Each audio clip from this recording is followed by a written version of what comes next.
time of the evening if you're in Europe, or the morning if you're over in NA. Let's get into it, see what these bans will be like here for Parabellum. Let's indeed hop into it and check out the bans. Parabellum has got the first as well as the final one. XSET has the 2 center ones. First operator. We're starting off with the memes just so early today. Kino. Good one there. But yeah, Flores will be banned out, so he's going to be removed from the pool. That will take him away, and the second one should be coming up in a second here. Yes, indeed. Yeah, it was taking a minute there. Yeah, but I was like, all right, are we moving along? Yeah, Flores is indeed still banned. He can't be played. So yes, indeed, we're going to have the Rotero wielding man taken out, and no longer have access to those explosive drones that are so useful when it comes to Oregon and clearing out a lot of the utility that is usually front loaded on quite a few of these different sites. As for the first offensive ban, XSET will get rid of Monty. This is kind of a spot ban. You're usually trying to throw this in if you know a team wants to try and prioritize Monty, or if you know it's going to be a map where they could potentially use him later on as like an audible, try and push out some of those positions like we were talking about before. Monty is a good advocate for a situation like that. XSET will be banning out the first defender here, and they choose to take out Wamai. This ban phase taking a little bit. Both of these teams thinking quite a bit about what they want to do, apparently, or at least just really enjoying all chat. Yeah, I think it's more so the chat than anything right now, to be honest with you. The final ban is going to get locked in pretty quickly. Oh, no fun, Parabellum. Yep, but unfortunately for the people at home that are a fan of new strategies, probably not going to get too much out of this game with the zombie being knocked out, so that is going to remove her from this play, and we are probably going to wait a second before we actually get into the first round, guys. You may have caught it there out of the corner of your eye, but someone from XSET, I think, had to reset their PC or something real quick, so we're just working on getting them back in.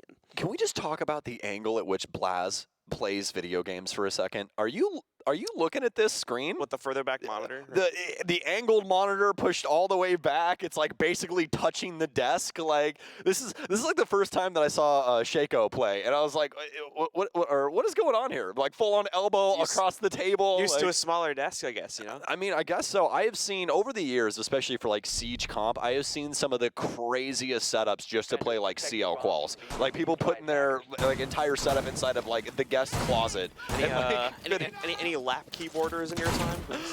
You ever caught any of this? The strangest thing I've ever seen was there was this gentleman. I don't think it was Siege. It was another title, but it was either speedrunning or esports related, and he played with his keyboard up over his shoulder because he had a full-size keyboard and he had no desk space for it, so he used it almost like a half guitar and like put his arm around to play with the WASD keys. It was the strangest thing I've ever seen.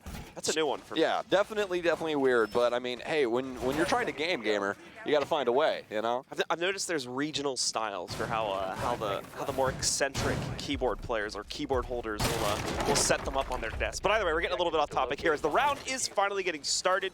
Not too much that's super surprising when it comes to the defensive setup, which is why we didn't talk too much about it here. We do, of course, have the Thorn coming out from Gunnar. We'll talk more about that when it becomes relevant, though. As aside from this is very much an expected hold here. Maybe a bit roam heavy in terms of the operator selection, but still should be perfectly fine for maintaining basement control. Yeah, it's more of a ghost pressure coming out from Parabellum. You can see some rotations that they've built up for the defensive end just in case like XSET lets them slip through main stairs or something like that, but past that, it's just going to be a straightforward clear here for XSET. Not too much to worry about overall. It'll just be Parabellum trying to challenge up the stairwells and things like that. And then for XSET, it's all about getting these hatches early on here. They brought some pretty strong utility when it comes to clearing the basement, especially with the EU1Ds. They'll be able to lock up a lot of the positionings of Parabellum, and especially without the mute jammers, it's going to be pretty complicated for them. Just because obviously the EU1Ds will lock them down in that position. But it's going to take a little while for XSET to not only get to that spot, but also drone out the remainder of this and make sure that Parabellum is indeed in the spot that they think they are. Don't have to worry too much about the rotations though, as Parabellum will more than likely not be challenging, at least that aggressively early on here. Still plenty of time and plenty of hatches, as well as other utility for XSET to clear out. Indeed, will continue to do so, approaching the meeting room now, and that'll give them access to the hatch, of course. Parabellum not playing into any type of roam game fairly heavily at all, in fact. They've already ghosted themselves back down into the basement and are simply waiting things out inside of their bunker setup for XSET to make the next move and to attempt to take construction control, or as well to attempt to hop down through one of these hatches or the stairwells. XSET, of course, not going to have the confidence to go directly into that for another 30 or 40 seconds here. They do need to get some drone presence down into the basement to get a better idea of exactly how Parabellum has set up their operators and utility before they attempt to try and breach past it. Well, Gunnar with a pretty aggressive look when it came to main stairs, but fortunately enough for him, not a single XSET member near lobby. Could have potentially have died to the hatch player if anybody was there, but obviously not the case. Spirits will deal with Pillar after giving his first nade over to the Siege Gods. Well, actually, no, it was a stun from one of his teammates, so actually played that situation out quite properly. Still have another nade inside of the pocket. And speaking of nades, Gomez is going to use the rest of his, but Yaga still has quite a few. He won't be able to push forward with that Adrenal Surge activated, as the smoke will actually deal more damage to him than regularly. Laz awaiting someone's arrival when it comes to this elbow area, but nobody just yet. XSET making some pretty solid time, though, with only 37 seconds left. Still have a couple of things to clear out, but it's not Sweatsville just yet. Gomez and everybody else will be holding on to elbow. You can see how Parabellum, they're slowly allowing this map control, bending but not breaking. That's what you're looking for when it comes to a situation like this. Yaga's got the lineup for the shield player, but unfortunately enough, the Thorn is actually going to take out Spirits. That's the big problem with those Death Blossoms. And have yet again another stun pouring in. Yaga will be able to claim one, but this M590 still inside of elbow. I highly doubt there's any Parabellum member that can potentially win out this fight. It's actually all XSET all the time, and that's going to be case control, and Kool-Aid will go down. Fortunate enough for XSET, they have a few saving graces in the back pocket, and one of those just happens to be Yaga inside of Freezer Hallway. So close for both teams inside of that situation there. XSET just barely able to bleed their way into a winning position, and a fatal mistake for the last player alive on Parabellum as well. They seem to believe that they have relative security from that position after they take down the players in sight, but unfortunately, literally in the dying second of the round, they're able to bring it back, knock that player out, and give us an attacker-sided round in the favor of XSET as they take control of it. We're going to get ourselves in the second round, and we are going to see a reattempt for Parabellum. Kind of expected here considering how close things were. They're even going to double down on the trap utility now as well. Gunner, of course, bringing back the Thorn into the fold, but Blaz will also now deploy a Capcan into this lineup also. Very smart setup here from Parabellum. I like that they're going back down to the basement. It's the most defendable site when it comes to Oregon, one that you want to try and guarantee a majority of the time. Parabellum looking into that matchup right there, obviously noticing that XSET took quite a while to clear out everything on the mid floor and work their way down into their potential execution. And because of that, they're going to bring some more denial operators, including the mute jammers, which could assist them with not only holding onto these walls, but also having a little bit more free movement when it comes to their hard stuck positions with that Lion. So as long as it's around something like the deployable shield or something for one of the Parabellum members, they'll be able to move around the radius of that move jammer while that EE1D goes off. Pretty sneaky play here from Parabellum. We'll see if it actually gets checked out. Well, unfortunately enough for Gunner, he's actually just going to end up getting that at least first hologram, and he'll back off from that. But now Penguin, this is quite cheeky from them, playing this out in a duo situation. Should be a freebie here for him, but Penguin, oh no, he's shot so early here. This is practically a fish in a barrel situation. Now Penguin's actually just going to get away. There's nobody home, but finally, Kino has the cross already set up for White. The window seemingly closed until Kino starts sending shots at it. Be able to take down Penguin as he attempts to rotate out after an ill-advised pre-fire on Spirits hopping in small tower. Parabellum down a player again at the start of the round here. Not what they would have wanted to happen, especially considering they tried to go for a more aggressive play this time in order to put that additional pressure out on the map to maybe bleed out that last bit of time that Parabellum would have needed to win things on the first attempt. Won't work out. Now they'll be down a player. Two drones are going to be neutralized temporarily here from XSET, but they'll be alive again in just a second once that mute jammer is shot out. Apparently not going to do it so instantly, as they've got some other things to worry about here at the bottom of the freezer stairs. Kool-Aid's position will be spotted out. And even worse, he won't be able to delete the drone, so Kino will be able to continue to grab intel there at the bottom of the freezer stairs. The rest of the squad now being forced to fall back. They won't be able to play anything aggressively out for the back stair positions or anywhere else on this map. It's the same as before. Half the round is gone. Parabellum this time down a player, and now having to wait for the descent from XSET, but as Stokes just called out there, the Capcan shot is finally going to yield results, and it'll manage to catch a member of XSET here with Kino going down. Mental warfare between these two teams. You have to love esports, don't you? Frag grenade out into freezer, into the depths, but nobody home except for an ADS. They'll pick that up quite handedly. Down to the last minute, fortunately enough, a big pick from Parabellum, but an even bigger one now from XSET. After Spirits take some damage, he'll be able to down the freezer player from Yaga's position, actually, as a frag grenade goes in. Gomez will be able to clean that one up, but it's a quick 2K here from Parabellum. Make it 3 as it's all down to Diaz Lucas, who, for some reason, is inside of Garage. I believe he was rotating away from construction to try and get a different angle for his team, but too little, too late, my friend. Gonna have to try and work his way in.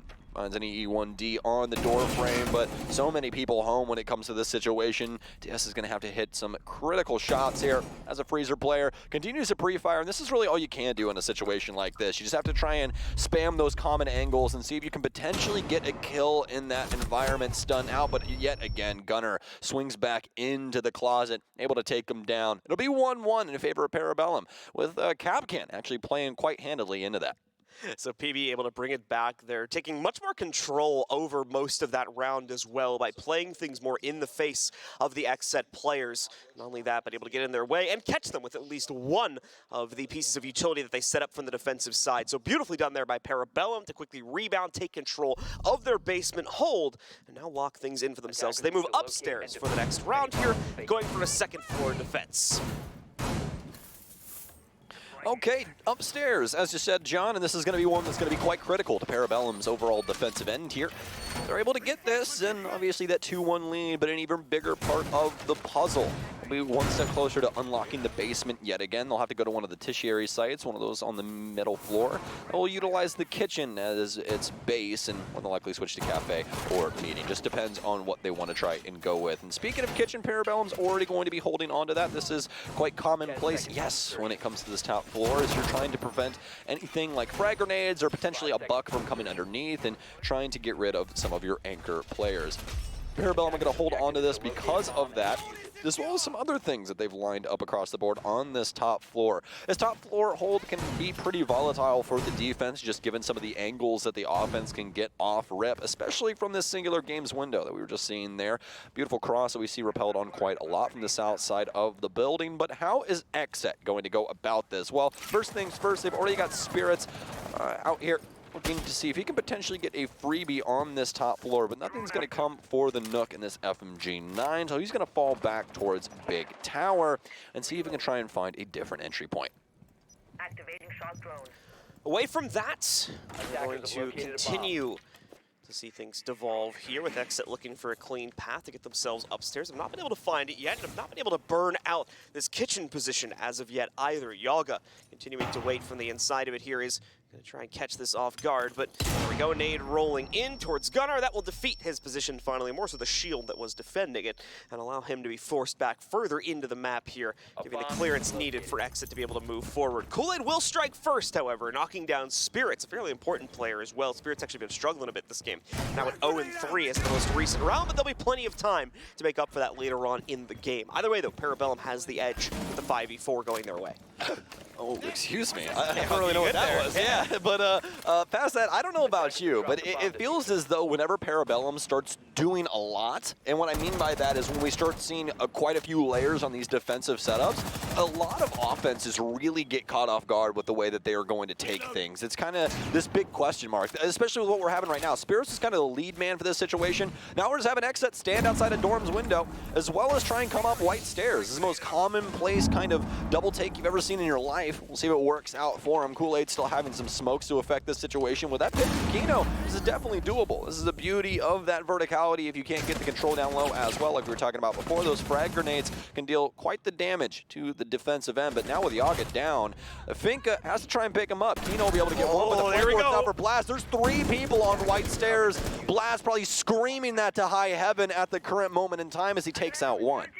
Great intel either way, especially considering there's only 2 members alive now for PB. Kool-Aid has to keep constant overwatch on this big window position, more than likely calling out to Gunner's only other teammate here that he needs to be able to watch that stair spot. But Gunner's also worried about other flanks, such as from the top of main, working themselves over through attic as well. Plenty of other things that Kool-Aid may need to potentially watch out for also here. So a tense situation for PB, however, starting to work out in their favor. The timing, though, does not play into Kool-Aid's game at this point in time here. And also Gunner going to be chunked down. It's a single bit of HP. What a beautiful shot from Kool-Aid, though, to bring it back onto even terms. A 2v2. It'll add one more to it. Gunnar shows up with the perfect timing also. He knocks one more down, and the 2v3 clutch is claimed by Parabellum to put them in front of this game at 2-1. You can just see how that works out for Parabellum, though. It's like what we were talking about there in the mid-round. Their defensive setup is so sound in a lot of different ways that it forces XSET to go for more of a default take. I mean, we have 3 people stacked on white stairs trying to assist with with that take. We have no cross angle when it comes to dorms. They're only occupying the big window. We have no presence around attic. XSET didn't even try and take that. I mean, there was a lot of different, excuse me.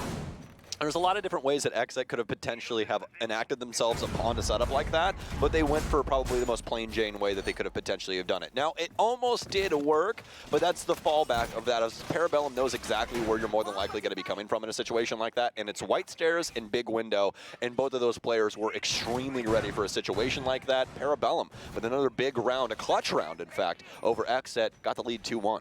No drones coming into that mid to late portion of the round 2. I'm going to assume the large majority of them were either dead on other players of XSET's roster or already been used and shot out there.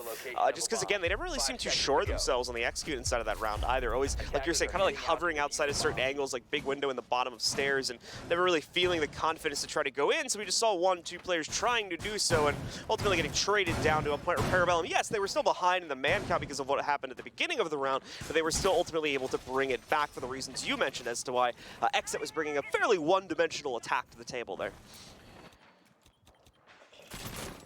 Well, we'll see if they can change some things up. I think XSET definitely has it in the tank. I think the big problem right now is Spirits. Not on the board in the same way that he'd been recently, and a lot of these other, well, these teammates of his aren't exactly pulling big numbers like he was previously, and that's something that XSET's kind of gotten used to, having one of these hero players kind of pop off and start claiming some big rounds. But we haven't seen it just yet. Good news, though, we're only through 3 rounds, so it could all start right here with XSET potentially tying things up.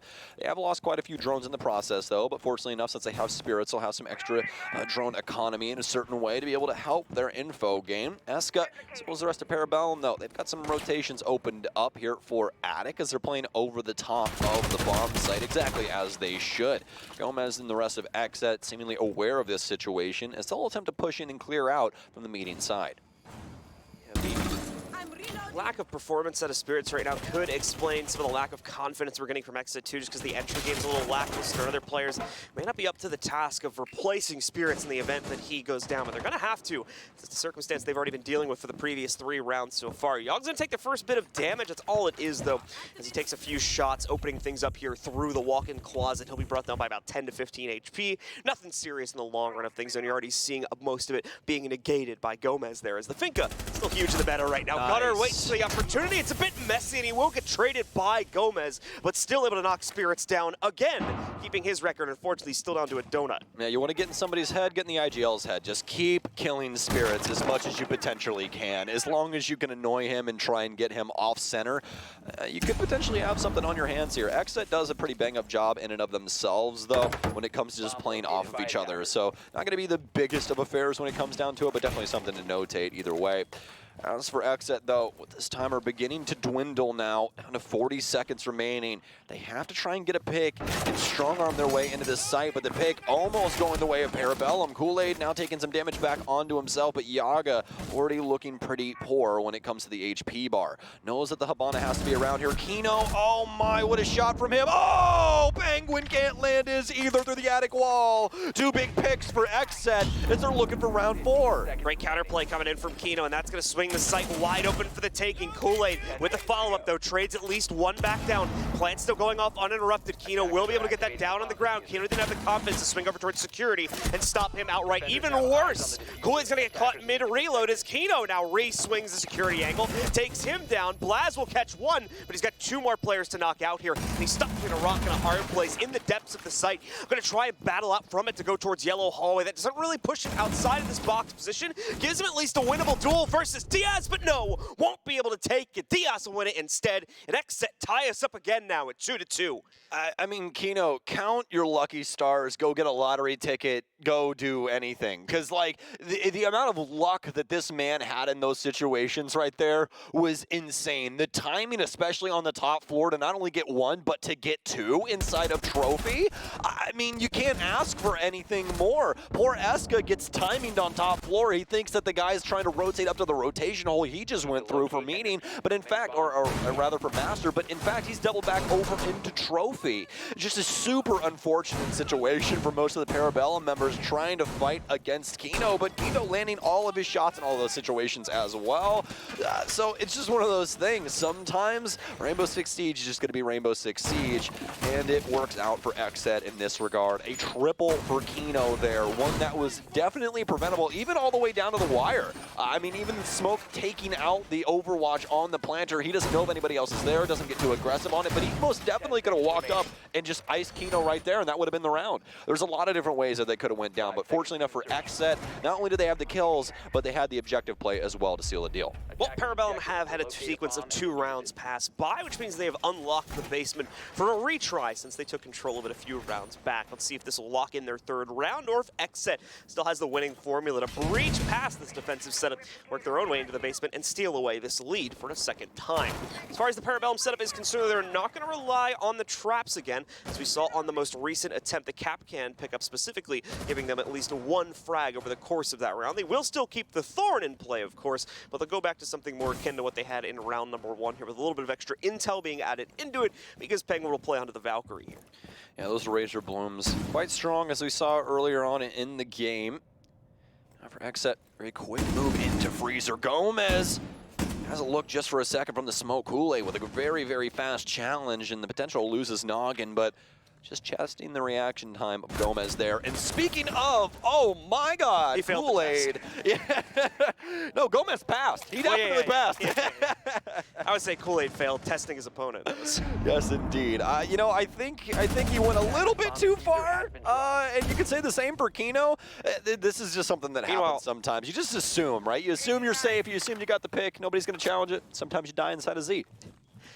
Saw Kool-Aid go a little bit too far, but thankfully Gunnar went just far enough, so he's able to pick up that kill against Kino, take him down, and re-equalize things down into a 4 versus 4. Eska, meanwhile here, just going to patiently wait in the pillar corner spot. See if some more resistance works its way down those stairs, and it will. So you're going to see actually a big group build up here from XSET. Nades going deep to bank into that corner, but thankfully it's read by Parabellum. Eska will get himself out of that corner, back down further into the hallway here. Wait for the actual push to happen. Not going to be transpiring anytime soon. XSET still has a little bit more intel gathering to do, specifically deeper in the site. While yes, Eska is alone currently in the position behind the pillar, and they may have very well just realized that there is still some support elsewhere, such as this from Blaz.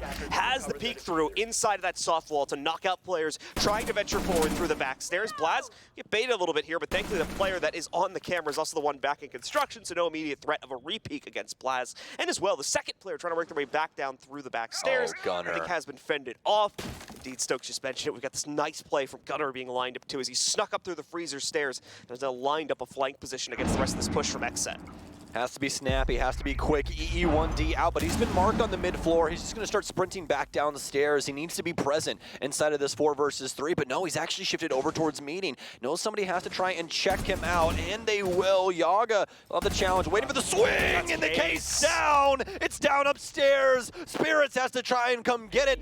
0-4-1. It'd be his first kill of the day, but it won't come through. Gunnar takes him down, and the IGL can't get it done. Parabellum guaranteed the won't split half if it ends up going that way, a tied half in fact, and so claim round 3 for themselves as we head into round 6. Definitely still going to want to try and get 4 if possible here, just because of the fact of the way that this map tends to play. Still fairly defender-sided to an extent. And also, good news, top floor is unlocked.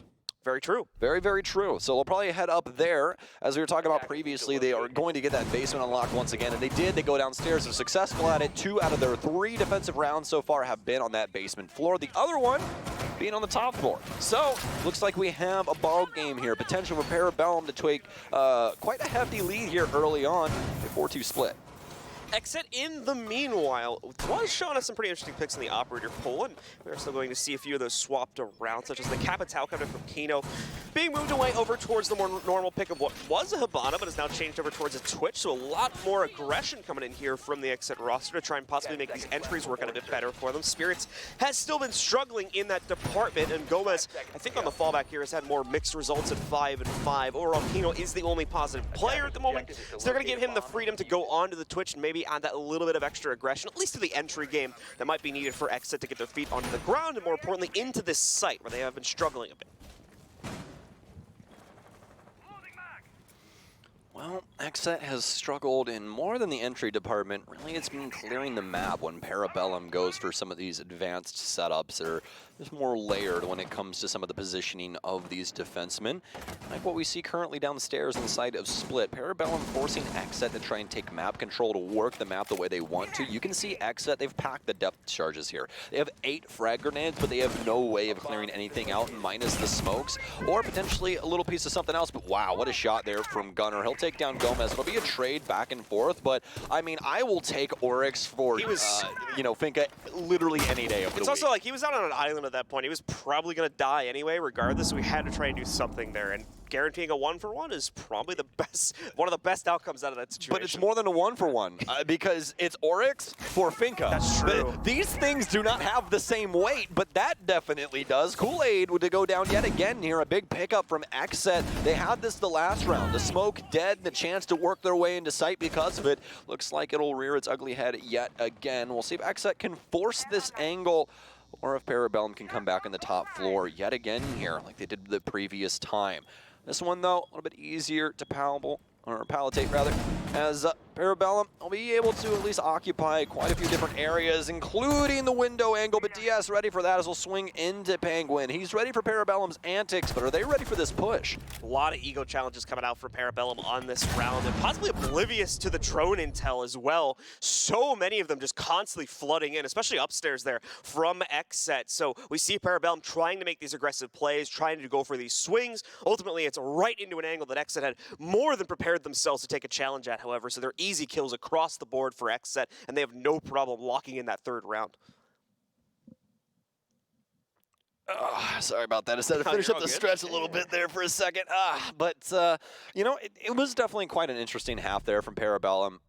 That last round is going to be one that they're going to want to go back and look at in particular. Yep. You get the big pick on the Finka.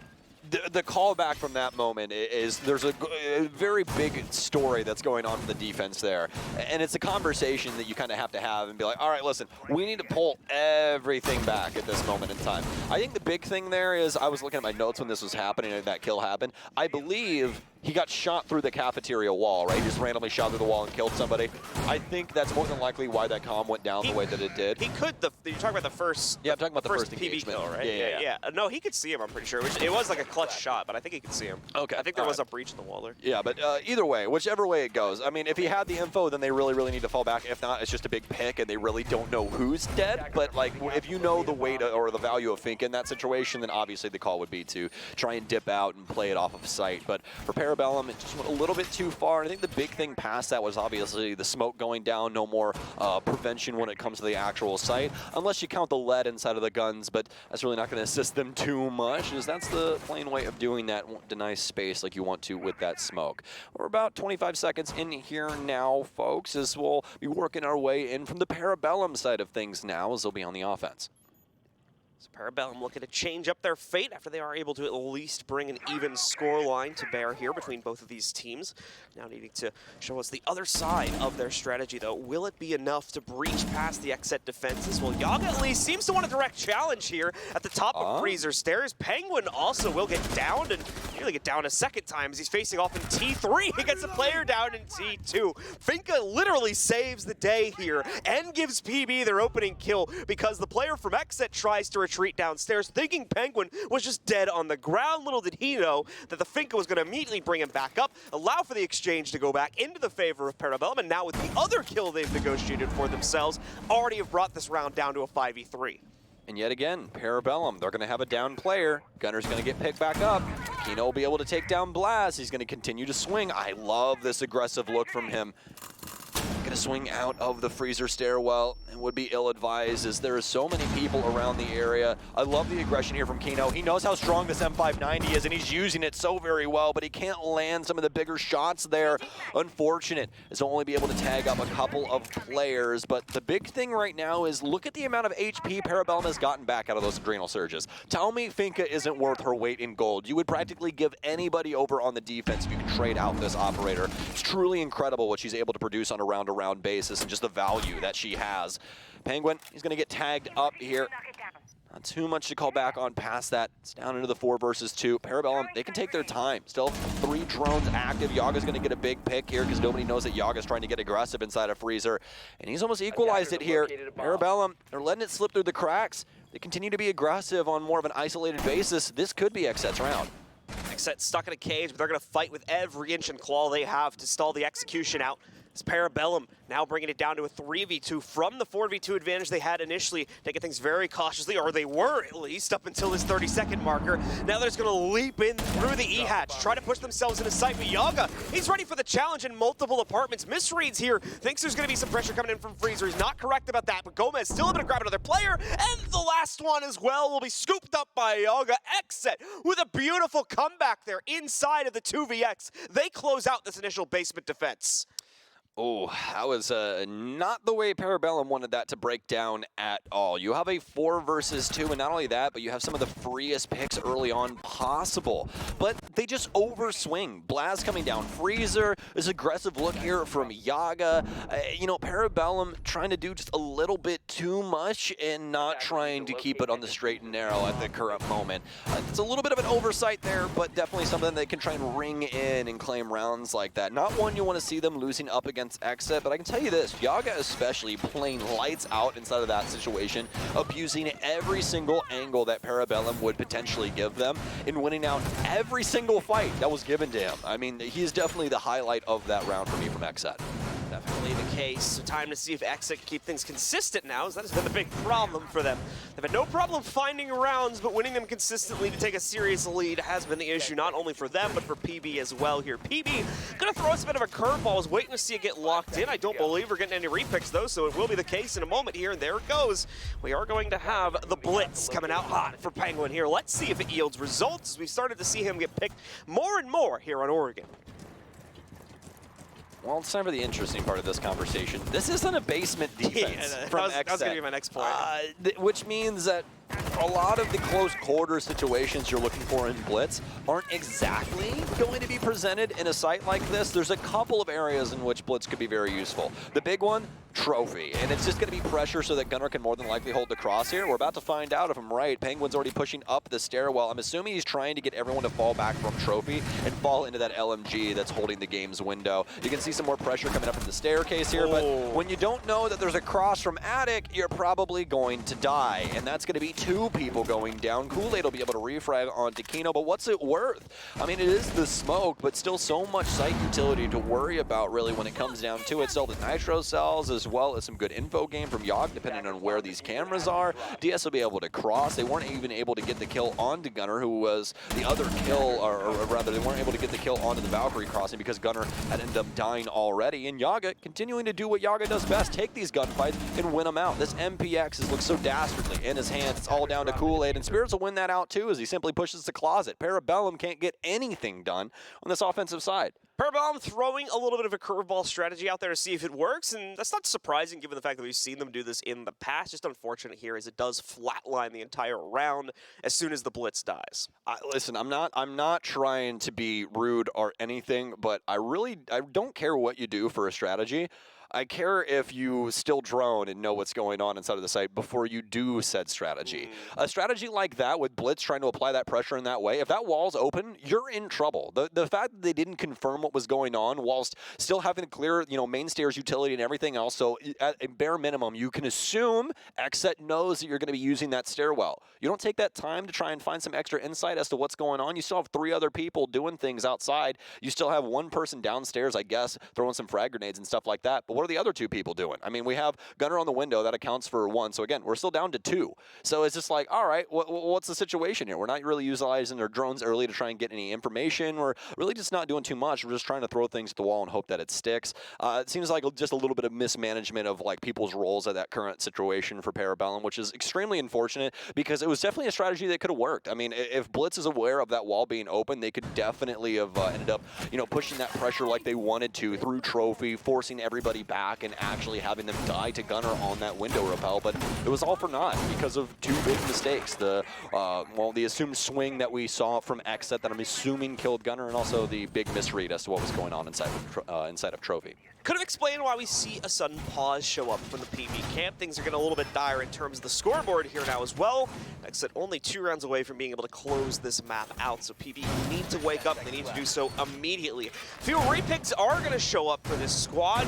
Not huge, though, in terms of what they contribute towards just swapping the Thatcher out over towards a Zofia, and then a changeup of Hard Breach style for Kool-Aid, going over towards the Thermite instead here, possibly expecting the cafeteria hold instead of the stage ones, just needing to give them the more proper loadout to approach that one. Also, probably getting a better look at the defenses here, seeing that we only have the mute for mitigation, so maybe realize that the Thatcher was a little bit unnecessary for their assault. Oh, Yaga, what's going on there? What the hell just happened there? I think that was like shotgunning. No, that was definitely Blaz. That was 100% Blaz. They traded outside, I'm assuming, and Yaga just took a lot of damage. DS Lucas also going to go down. Parabellum with another pick yet again, but we'll see if they can get anything done with it.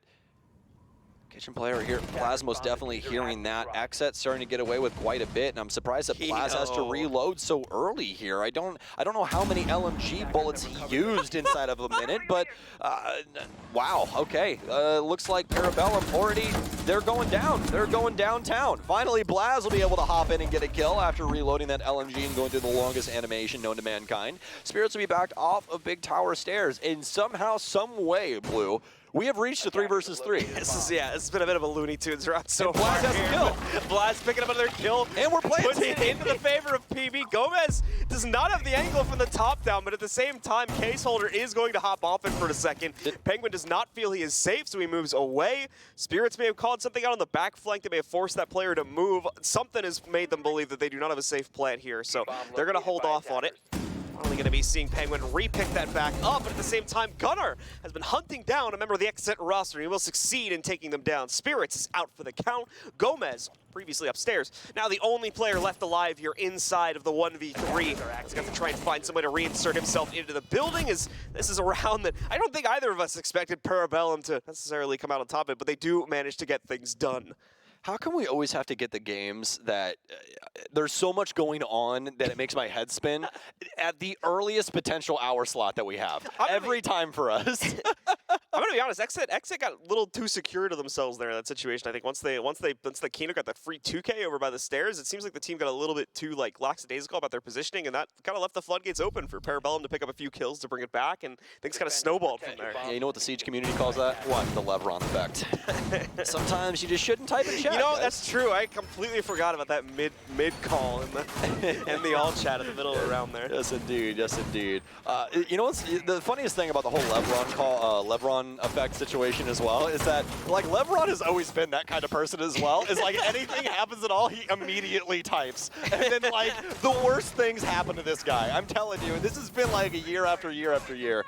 One of the funniest things. But yeah, definitely a big Levron effect there on to XSET. But you know, at the end of the day, it is what it is. Parabellum just went out in a very scrappy round. It is what it is yet again. I think the big weird thing that happened there was obviously just what was the situation with Blaz outside.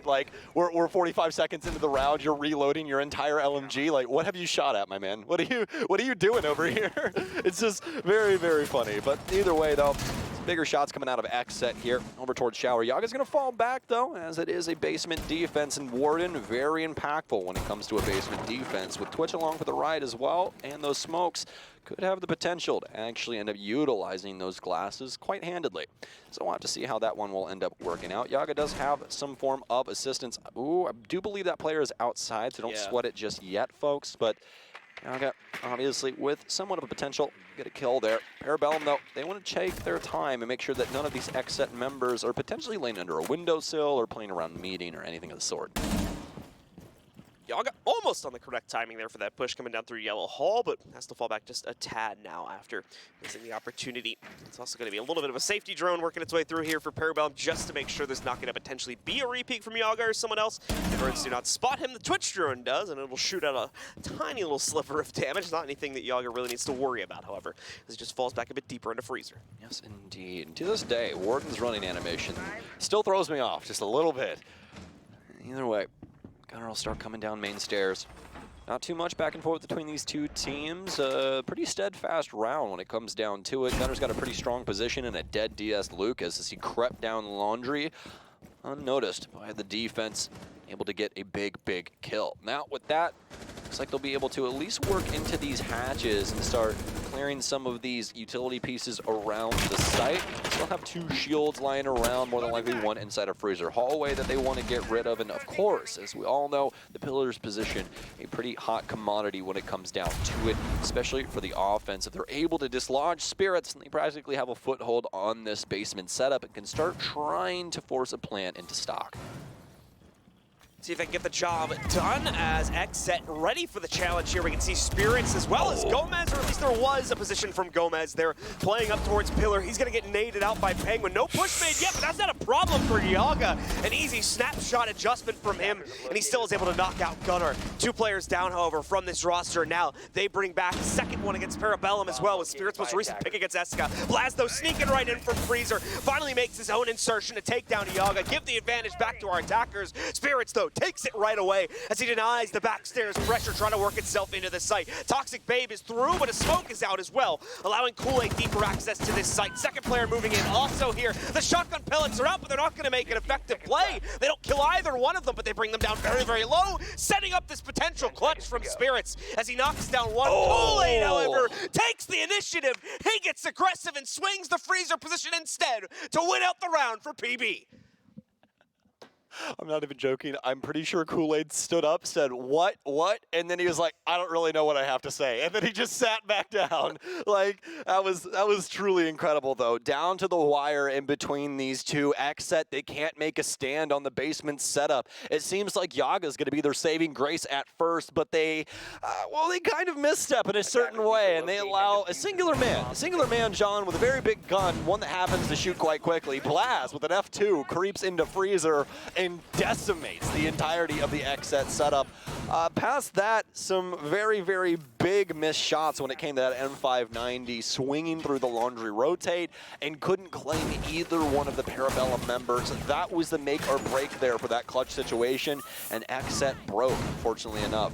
But good news, at least, XSET can head back downstairs for one more attempt before Parabellum head to map and match point if they're able to secure round 11. So how this will work out is we're going to see pretty much the same operator lineup come into the fold this time for Parabellum. Things worked out last round, so no real reason to change it up for them, although, of course, it was very close. XSET probably angry about the way that round played out, considering they had the M590 lined up and nearly a winning shot to come out from it, but does not end up happening. So they will, of course, retry this site, believing that they can easily win it out on the rerun. We'll see if that holds itself to be true, though. As Stokes mentioned, Parabellum is now just those 2 rounds away from closing out the game. However, we've only got 2 rounds left in regulation here, so it needs to be flawless. What a steal from Gomez, though. Walks up to the open window, catches a roaming gunner. That's going to actually trade back the exchange for a few rounds and go, where Parabellum was able to steal away the Finka in the early round. This time, it's going to be XSET that do it to PB. I believe we have a kitchen player as well here. Blaz has to be very concerned with the potential of a flank coming out. Gomez continuing to work his angles, and the worst part is they Z-ping here. Yeah, and I'm pretty sure the worst part is they haven't droned him. They probably think the freezer player is the player that was shooting at them from before here. Exchanges are going to be going down on the site, though, as PB is trying to brute force this execute, unaware of the Gomez flank, walking right down to shut it all out. There goes the freezer position, and just like that, PB are already down to 2 players, Kool-Aid and Eska, who weren't even really in position to execute behind that freezer player either. So I'm curious as to what the game plan was there, as it was very detached, even if that third member in Freezer didn't go down. Yeah, it's almost as if Kool-Aid was a little closer to where Freezer were. He more than likely could have killed Gomez. You know, it's just situations like that. I'm not trying to be hard on these players at all. It's just situations like that that really get you into trouble when you get disjointed like that and somebody's able to slip through something as small as about a 5-second window. Now for XSET, they can just simply sit on the rest of this round. There's really nothing left for them to really do. Parabellum, they are the playmakers in the current moment. XSET just needs to enter more of a discovery mode and find out where these 2 players want to try and get in from, and it should be fairly straightforward from that moment in time. Just stack as 2 on either respective side and play for your trades. Eska going to start working his way towards construction. He's awaiting the call from Kool-Aid so that they can act at the same exact time. Eska's going to back off and pre-fire the construction single panel instead, as they're assuming that he's coming in from that way, but Kino, the 6th sense, it works out for him. He'll take down Kool-Aid. It's all up to Eska outside. He'll be able to get one. Can't get the second one, though. Does still have some time, so I will tell you this. XSET, please do not overswing, because Eska Even though he's 2-8 at the current moment, still a professional player. He can get things done if you give up too much of this rope. Pretty sure he's just going to use the remaining time as an existence pause, though, so we'll see him back away from this one. Just kind of a free 30 to 40 seconds, I think it was here, to allow their IGL to give the input that necessarily can be given at this point in the game as to how they need to approach the next round here. Basically just dead time, as Eska now going to sit here and basically try to waste that as much as possible, try to pad his stats in the process, although it does bring it down to the 1v2, so it's starting to get a little scary, but yeah, gets caught trying to pick up the case, where you resume the realm of normality, and XSET wins the round. Yes, indeed. XSET will claim it after 2 big picks, all from DS Lucas. Quite the nice roam, especially with that initial kill. I mean, not one that you particularly see very often, kill all the way out in the yard through kitchen window, but it is what it is. Not only that, they take down Gunner, of all players, in that situation with the Finca. So very, very detrimental, obviously, to Parabellum's overall attack. And, I mean, it got made much, much worse later on when we ended up seeing that flank coming through Gomez as well onto the Twitch inside of Freezer. Now for XSET, 1 round away from being able to claim this inside of regulation, or is it going to require overtime for our very first match of the day? Parabellum is going to be making some switches here when it comes to this offensive side, and actually, funny enough, 2 big things that we haven't seen in this game and that we really didn't even talk about when it came to the ban phase. We have just now seen Thatcher for the very first time, and we haven't seen Kaid. No one has played Kaid to lock up hatches or anything of the sort. I mean, we haven't seen Maverick brought, obviously, to get some of these hatches open, but, I mean, it's fairly straightforward when you have the Hibana and things aren't electrified. I mean, Mav's just more of a flex pick at that point with a nice gun and some frag grenades. So it's just kind of a weird situation coming back and forth in between these two. Never seen those really utilized, but in fact, we will have that Thatcher like we were talking about before inside of at least this round. A little bit unfortunate for Gomez. I think he takes a half of a shotgun chunk or 2 while Kino was trying to set things up. Probably wishing he picked that Thunderbird now, considering that he's lost about 1/3 of his HP, but we'll have to see how the laser gates fare out for the XSET roster here, as PB has also brought a little wrinkle into their attacking strategy. So we're going to see the Amaru hop in, potentially come out from Gunner at some point during this round. So obviously he's brought the utility to do so. Considering he is also secondary hard breach, though, may want to hold that off for a few moments until the team has appropriate positioning, either towards walk-in or somewhere else on the map, to actually go for that play. In fact, no, never mind. Gunner is going to be in charge of opening up the attic, so he'll use both of the can openers to do that, and then probably hop out of the tower window. Parabellum won't be able to take big tower control. Eska working his way in through Armory towards the top of the stairwell. Be able to get rid of the default cam. Yaga's got the cross here, so he'll advise if he goes for the swing. They should know it's open, as it's been open practically every single time that XSET plays this. Free Fire's coming out. Eska utilizing his shoulder quite well there. You can see those bullets practically traveling right past his ear. So quite a scary affair there just for a split second, as Yaga moments away from being able to take first blood yet again inside of this matchup. Blaz will be able to, at a minimum, get rid of the positioning around the master closet. Be very nice for him. Petroso here from Yaga could kill, but more than likely doesn't have any info to influence this situation, as he's starting to get collapsed upon, especially from this attic position of Gunner. But he's aware of it. He knows that there's 2 openings in. He's going to get double stunned here. No picks just yet, but this timer continually dwindles. Gunner going to be able to make the first entry going here as Parabellum's execute is working out flawlessly right now. Penguin scoring a 2nd kill. Blaz trying to work his way up through white stairs, and now going to catch the rotate from Yaga as well. XSET just cannot maintain in their defensive setup, but it's going to be a flawless round from Parabellum to push them over the edge and into overtime. Very, very well done from Parabellum, as there's so many different angles being utilized on that attack. And this is something that we did not see out of XSET, John. I'd like to call back to what we saw with their Dorms offense. Very one-dimensional, white stairs, big window, nothing else. What's the difference that we saw there with Parabellum's attack, though? We have Trophy, we have Attic, we have white stairs, we have big window. We have literally everything. If you want to try and challenge an angle, there's somebody occupying that, and they really, really want to kill you. So, like, for XSET, in a situation like that, especially when the first pick doesn't go your way, Parabellum can continue to bowl you over. Every single time you try and take that challenge and come back into the round, Parabellum are just getting that much more of a lead because you're giving more bodies over.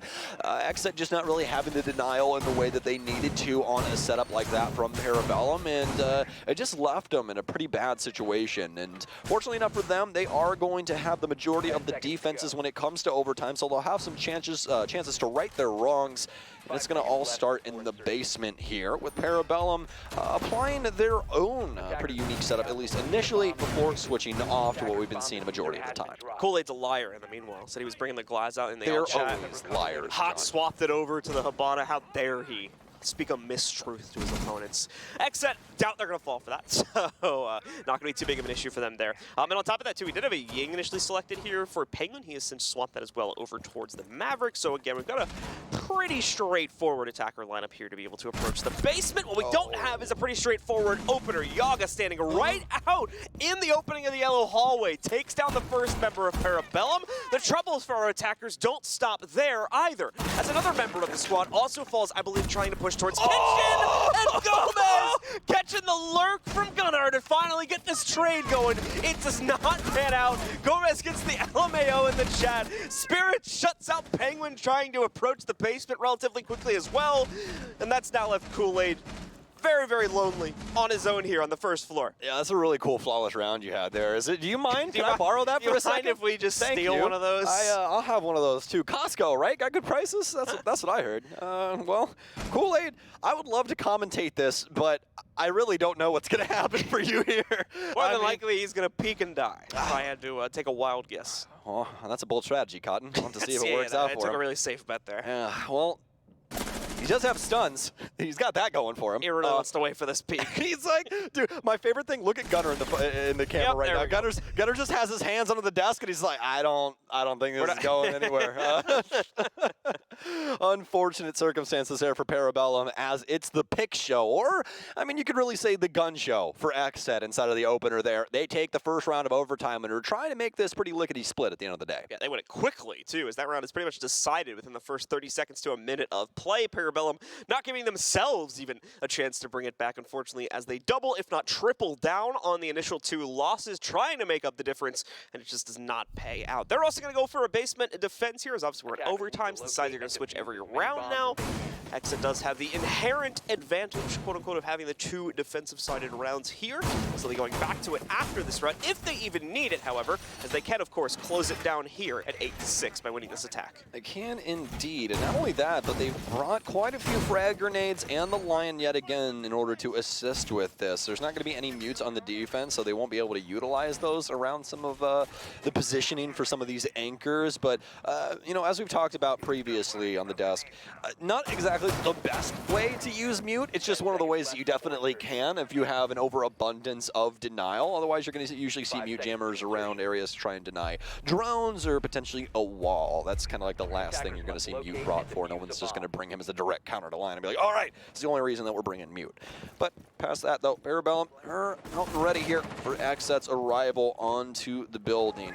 Everything already battened down and prepared for war, as Penguin will re-enter the mid-floor, but he'll quickly skimper off back into the basement. The most forward player at the moment would have been Gunnar if he maintained his position at the top of the stairwell, but he'll fall off as well, barricading that up. You can see that XSET trying to dot their I's and cross their T's, as they'll even clear out small tower, John. One that we see overlooked quite often when it comes to clears, but they're making sure there's not a single crook nor cranny that Parabellum can fit themselves into. So PB not going to even be going for that realistically on this round. You can see that they've pretty much resumed just a normal bunker setup for the most part. Maybe a little bit of pressure on backstairs, but that is about it. So XSET will have a lot of freedom to play out here. However, they're not going to take a chance on potentially allowing a member of Parabellum to sneak into one of those nooks and crannies that Stokes was mentioning there. So definitely make sure they check through everything, and with the relatively reserved PB style of play, it shouldn't take too long to check through all of that, as they pretty much have completed that task already. Just need to check out the rest of the top tower, and then they'll probably be good to start descending, or at least opening up the pathways to descend into the basement. XSET continually doing the hard man's work, opening up these hatches, the boring part of playing Oregon, and soon enough we'll be on the shores of Parabellum as they await them in the basement. Spirits will work his way down big tower stairs. He'll be able to get rid of some barbed wire with his Gun 6, and has a frag grenade in his pocket that he'll cook up quite nicely, about a medium rare, but it doesn't matter. The ADS will catch that up, and the secondary nade should destroy said ADS, and it will. Drone will confirm Eska's position, but that's a dead Kino in the process as a nitro cell goes wide. Gomez with a frag grenade. He's going to try and pour that deep into elbow. It's not going to Don't really do too much to the positioning of these members just yet. Can't get rid of the deployable shield. He can, so he'll try and propel himself forward. Almost has a frag, almost has quite a few frags actually, but Gomez, he simply tags a few members up. That's about it. Spirits will try and work his way down now as well as XSET. They've gotten the position around pillars, but they haven't been able to find themselves a kill. Yeah, PB have so many harsh cutoffs here that the second XSET try to swing too far to the left or right, they're going to have to take a duel versus them. We can see this now from Blaz's POV. Penguin has been lost, I believe, closer towards either Freezer or Constructions. That'll open up a partial pathway for the members of XSET to work their way in there. Away from that, though, they still need to find a safer path forward, because here's the problem. They don't have the easy way to clear out the second player inside of Freezer. Another member is going to go down here. This time it's going to be Defender, though. Kool-Aid falls to Gomez. 19 seconds are left for the attackers to pierce the veil here, and they've got it on an even 3v3, but not any longer with Gunnar having gone down. Eska trades it right back, though. Brings out Gomez from the fight, and then after swinging around, gets a second one against Yaga. Diaz is the only one remaining here against the 1v2. Well, we were going to cut out a little bit early there. It still ends up going into PB's favor as they tie us up there at 7-7. I mean, they were so confident in it that Gunnar was already speaking. He was already talking to the other bench. He's like, it's wraps. You can't get this anymore. I mean, it was quite close as well, but it really wouldn't matter at the end of the day, obviously, as if you do grab that case, you can at least potentially place it down, going down to that 0-0 marker. So, XSET not able to make the most grand of stands when it comes to their offense, as Parabellum play so very close to the chest, and it works out for them. I mean, it was quite scrappy at the end of the day. A lot of very close quarters moves, especially with some of their teammates that could have ended up body blocking them into some angles or things along those lines. A lot to worry about, but you can just see how far along Parabellum has come inside of the last month and a half since we saw them in stage 1.